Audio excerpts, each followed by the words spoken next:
9वी 10वी 11वी 12वी सायन्स नीट JEE CET नाटा अशा सर्व स्पर्धा परीक्षांसाठी नंबर 1 चा पर्याय म्हणजे विटा मध्ये लोकप्रिय ठरलेली अकॅडमी आता तासगाव मध्येही Shri Rajlakshmi royal academy of science Tasgaon. इथे मिळतो number 1 result, number 1 teaching quality, 3D animated video lectures, live organ biology workshop, number 1 infrastructure, AC, digital classroom, library, study room, expert lectures from various fields, educational tours, exclusive workshop for personality development, olympiad exam, foundation course, लाखो रुपयांची scholarship आणि दत्तक योजनाही।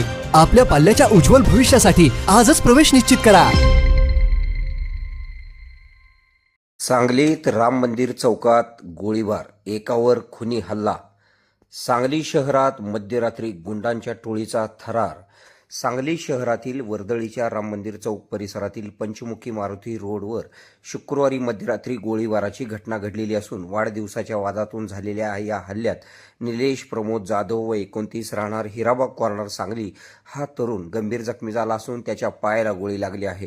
या प्रकरणी सांगली शहर पोलिसांनी रेकॉर्डवरील गुन्हेगार प्रफुल्ल उर्फ अरुण पोतदार उर्फ टोल्या राहणार सम्राट व्यायाम मंडळ, दिलावर जमादार राहणार सम्राट व्यायाम मंडळ, सुधीर उर्फ कांचन्या माळी राहणार शामराव नगर या तिघांच्या विरोधात गुन्हा दाखल केलेला आहे। मिळालेल्या माहितीनुसार संशयित टोल्या पोतदार याच्या मुलाचा वाढदिवस होता। या वाढदिवसाला अजय माने हा तरुण का आला नाही या कारणावरून टोल्या व अजय यांच्यात वाद सुरू झाला। हा वाद विकोपाला गेल्यानंतर टोल्याने अजयला जीवे मारण्याची धमकी दिली। त्याचवेळी संशयित दिलावर जमादार याने कमरेची पिस्तूल काढून हवेत गोळीबार केला, तर टोल्या पोतदार याने थेट अजय मानेच्या दिशेने पिस्तूल रोखले। आपल्या चुलत भावाचा अजयचा जीव वाचविण्यासाठी निलेश जाधव मध्यस्थी करायला गेला असता टोल्याने त्याच्यावर गोळी झाडली। गोळी निलेशच्या गुडघ्याखाली लागल्याने तो रक्ताच्या थारोळ्यात कोसळला।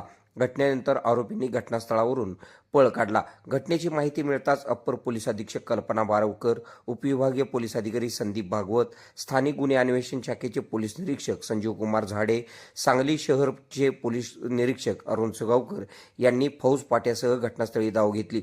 जखमी निलेश जाधव याला तातडीने शासकीय रुग्णालयात दाखल करण्यात आला असून त्याच्यावर उपचार सुरू आहेत।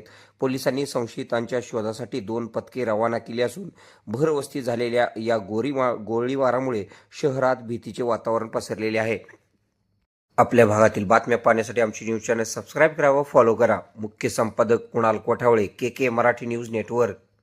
खुश खबर, मूळव्याधीचे आधुनिक उपचार आता आपल्या कवठेमहांकाळ शहरामध्ये उपलब्ध सुविधा, आधुनिक लेझर मशीन, दुर्बिणीतून तपासणी, ऍडमिटची गरज नाही। पोट विकार, गुद्ध विकार यावर आयुर्वेदिक उपचार व सल्ला। मूळव्याधी, शर, भगंदर, पायलोनायडल, सायनस यावर लेसर व आयुर्वेदिक खात्रीशीर उपचार। हर्निया, अपेंडिक्स, कान, नाक, घसा व स्त्रीरोग चिकित्सा, गर्भाशय काढणे इत्यादी सुविधा आता आपल्या कवठेमहांकाळ शहरामध्ये डॉक्टर आलमगीर मुजावर यांच्या आशीर्वाद हॉस्पिटल मध्ये उपलब्ध। आमचा पत्ता दत्त मंदिर, जुना Agalgaon road, Kolekar petrol pump शेजारी, कवठेमहांकाळ।